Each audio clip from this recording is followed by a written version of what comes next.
Hail and well met. I'm Rick, a historian, and you're going to the past. Today I'm going to take you back to the Middle Ages as we return to medieval and early modern medicine. In my previous video I looked at two thinkers whose work provided much of the foundation of professional medical practice for physicians, and we looked at the four humours which they developed and popularised as theories. If you haven't seen that video or my introduction to the topic more generally, please feel free to take a look, but if you've seen them or are just happy to dive in, let's get to it. Today we're going to take a look at another important and influential theory of public health, that of miasma. But first, a quick aside.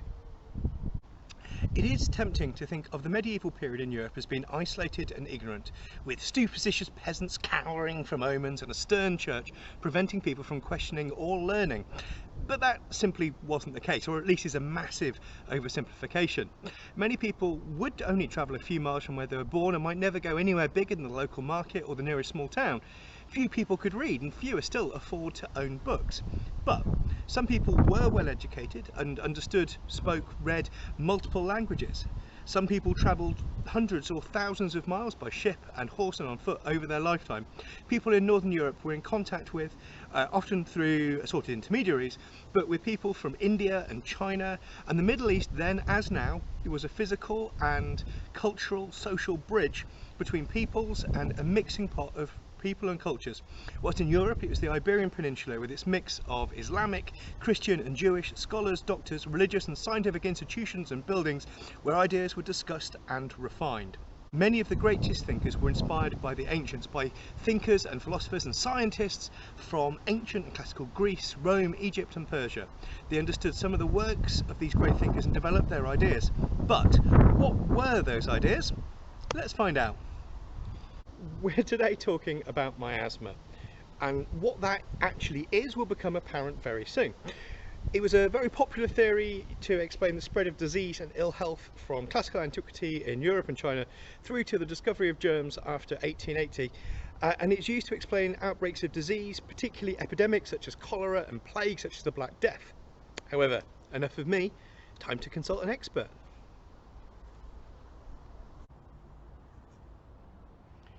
Good day. You are perhaps unfamiliar with miasma. It's a foul smell or fetid air which causes or spreads disease. Some might call it night air, and it's most commonly described as being a corruption of the air, as pestilential air, or a putrefaction of the air. It's caused by rotting organic matter, vegetables, meat, wood. Decomposing material causes a poisonous vapour. Invisible, but you'll know it by the sweet, sweet smell of rot and decay. The name miasma comes from the Greek word maianio, which means to stain, and was first used in connection to blood spilt in a crime, appearing in Greek tragedies, one of the earliest types of play. Though this term for foul air has become particularly popular only, I feel, in the future. In the 1st century, a Roman named Vitruvius described how rotting wood and vegetation from swamplands could infect a city like this. For when the morning breezes blow towards a town at sunrise, if they bring with them mist from the marshes, and mingled with the mist the poisonous breath of creatures from the marshes to be wafted into the bodies of the inhabitants, they will make the site unhealthy. He was familiar with the teachings of the Greek Hippocrates, who popularised not only the humours, but proposed that foul air, bad air, foul and unseen vapours could carry and cause disease. In his work, Breaths, Hippocrates wrote that when the air is full of miasmas, whose properties are hostile to human nature, this is when men are ill. I do note, however, that Hippocrates thought this was one cause of disease, and had ideas for other causes of ill health too.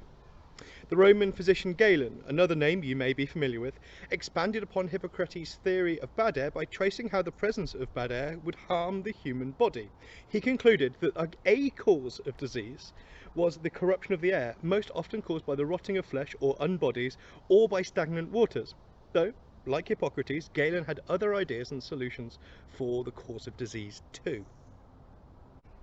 In the 6th century, Palladius, writing in Alexandria, an educated and familiar man with the workings of Hippocrates and Galen, also noted a connection between epidemic disease and miasma, writing that air quality changes and, to quote, receives miasma from cadavers or from tombs or coming from stagnant water. A theme is developing. Further thinkers and doctors experimented, thought and agreed. Master Jacome de Agremont, a Catalonian physician, wrote in an account of plague of 1348, one of the first of the so-called plague tracts, that, at least the first as far as I'm aware, he understood that disease could originate from bad or corrupted air surrounding a person, surrounding a body, and he described various qualities of air and of different corruptions which caused different diseases in the human body. The same year, the medical faculty of the University of Paris produced a tract which stated that the present epidemic or pest comes directly from air corrupted in its substance.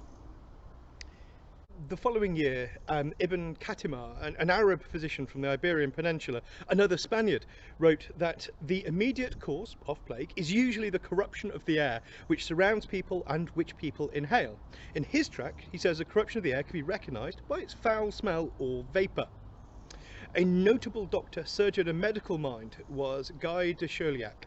He was a physician, the personal physician to Pope Clement VI at Avignon in France. He served the Pope during the Black Death, which I will talk more of in future, but which was a deadly pandemic which spread through the world in the mid-14th century, reaching its peak in Europe between around 1347 and 1351. Something that makes all of these writers much more important. Where physicians fled, or where other physicians fled, Guy remained, and he applied some of the principles of Hippocrates, notably close observation along with dissection, for which he needed the Pope's permission, to discover that there was not one but two plagues, the bubonic and the pneumatic. Though Guy could find no help for the pneumatic plague, once in the lungs there was no relief to be had. Guy did recommend treatments for the bubonic plague which were effective.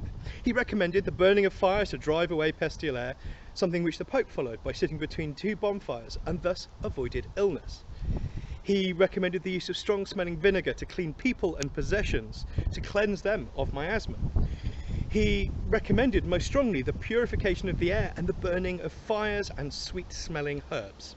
He also recommended treating people who had the disease by cutting buboes and using a red hot iron to burn away the disease from the body, something he claimed to have done on himself when he caught the disease personally.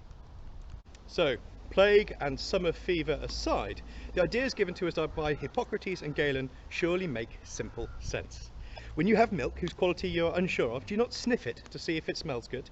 Is a bad smell not the first sign that food or drink is gone off or is starting to rot? Of course it is. So you can understand why noxious smells and outbreaks of disease, miasma, may be the cause of both.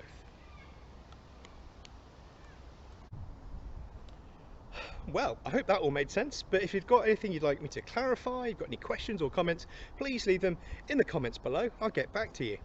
If you want to know more about how the theory was used, well, worry not, as I will cover that in the next video. If there's anything more you'd like to know on this topic or another part of our shared past, please let me know in the comments below. You can follow me on Facebook or Twitter, and once I'm back out and around in the world, my Instagram will be back in use. Meanwhile, if you like this video, please like it. If you thought it was useful or interesting, please share it, and please make sure you subscribe to join me in the past next time. So, until next time, stay safe, stay happy, and I'll see you soon.